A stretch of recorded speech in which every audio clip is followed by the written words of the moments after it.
मुख्यमंत्री विष्णुदेव साय की अध्यक्षता में आज राज्य के कैबिनेट के बैठक संपन्न हुई।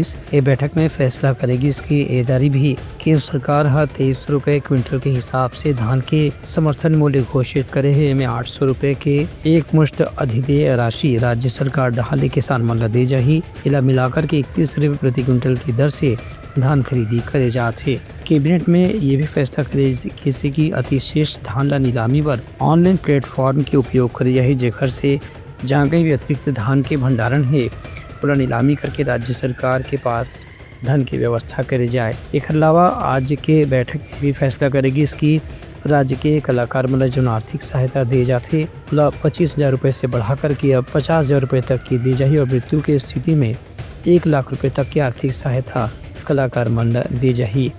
उन्हें अपर आयुक्त आबकारी के नवा पद के भी सृजन के आज की बैठक में फैसला करेगी।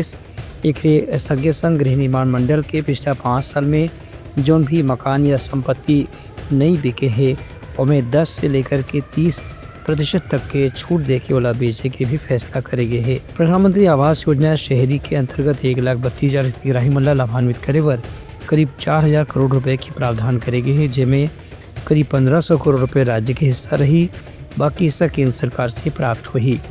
कैबिनेट के बैठक में आज यह फैसला करेगी इसकी महिला स्व सहायता समूह लाभ रेडी टू ईट के निर्माण के काम दिए जाही। पहले चरण में 5 जिला में महिला समूह ला काम दे के फैसला करेंगे है। Bureau report Uttarakhand news.